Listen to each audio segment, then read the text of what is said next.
काय सुंदर असे पातळ टम फुगलेले पातळ आवरणाचे घारगे किती छान आणि खुसखुशीत असे किती छान लागतात. चला तर करून बघा मैत्रिणींनो. चला तर आपण करायला घेऊ आता डांगराच्या पुऱ्या.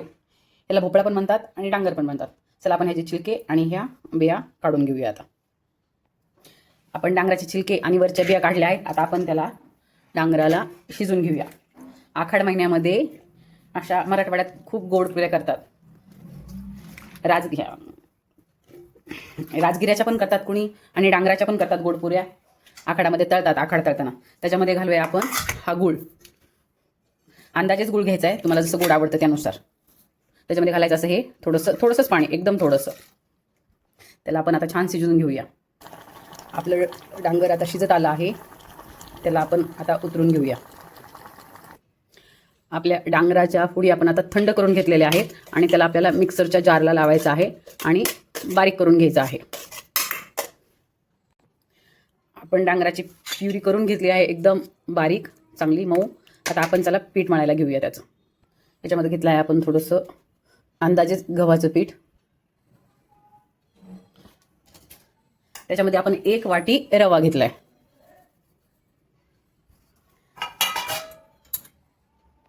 त्याच्यामध्ये टाकूया विलायची पावडर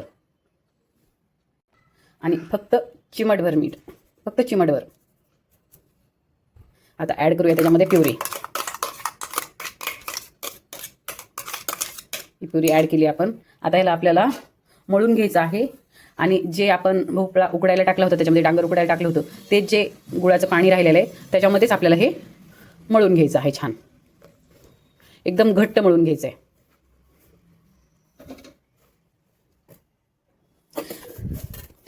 आपला हा गोळा म्हणून रेडी झाला आहे. ह्याला आता 10 मिनिट आपल्याला झाकून ठेवायचं आहे आणि 10 मिनिटांनी ह्याच्या पुऱ्या बनवायच्या आहेत. तर आपण गोळा बनवून हे आपल्या डांगराच्या पुऱ्या लाटायला घेऊया आपण. आता छान लाटून घ्यायच्या आहेत. अशा आपण अशी पोळी लाटून घेतली आहे. त्याला आपण या वाटीच्या साहाय्याने आता असं कट करून घेऊ. छान अशा गोल आकारामध्ये आपल्या पुऱ्या अशा छान. आता आपण कढईत तेल गरम करून घेतलं आहे. चला तर आपण त्याला आता तळून घेऊया.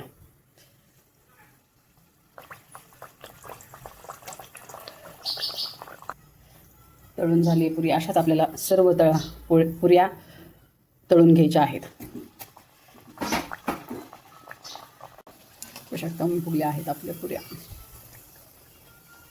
आपल्या अशा छान तयार आहेत टम फुगलेल्या डांगराच्या पुऱ्या.